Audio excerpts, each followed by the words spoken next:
Hi everyone.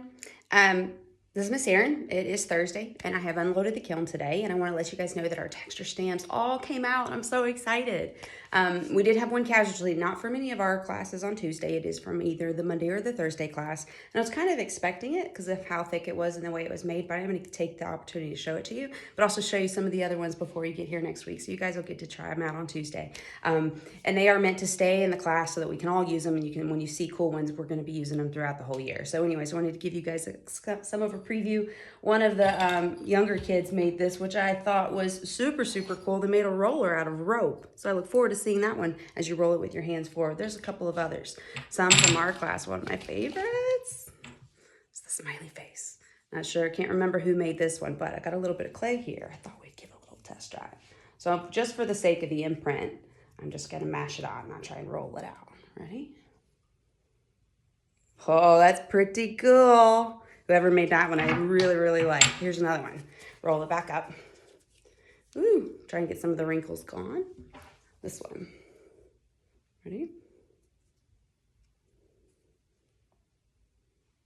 That made a really cool flower, man. I'm digging on this one. People are gonna enjoy that one. Here's another flower. Yeah, someone made that one. Let's see.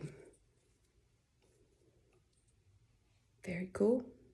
That was really well made. We've got some good ones. We've got some patterns and textures. I remember some of those Miss Erin made. That would just be where you stamped it on. Give it a nice cool pattern in places. Had a couple big ones. Now some of them didn't get cleaned up before I bisqued them. See them? We've got some remnants.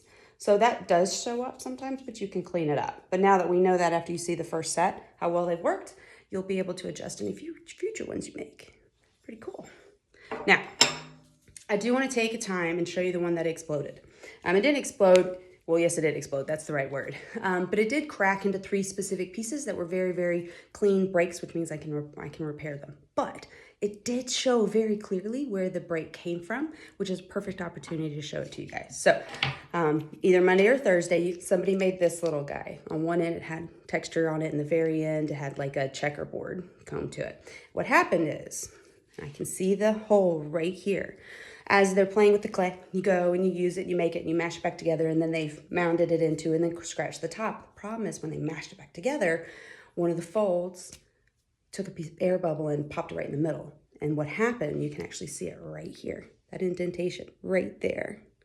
Maybe the camera will pick up on it.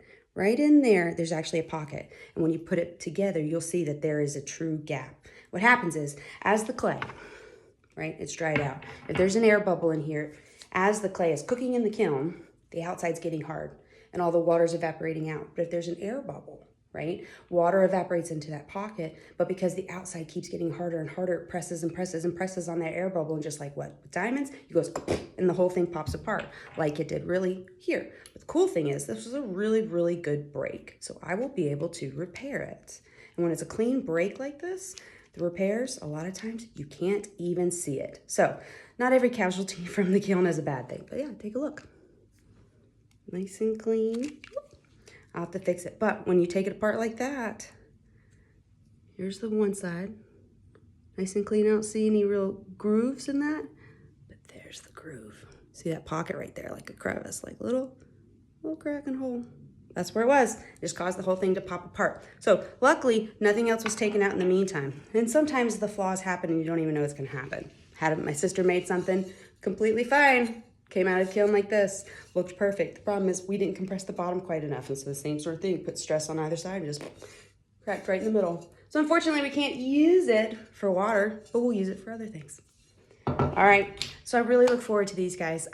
They turned out really great. I look forward to everything that's going on.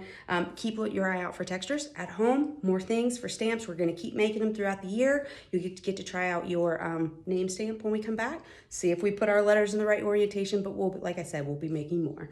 I should be able to run the kiln at least twice a month, so let's get another round going. Anyways, have a great weekend, guys. I look forward to seeing you on Tuesday. Bye.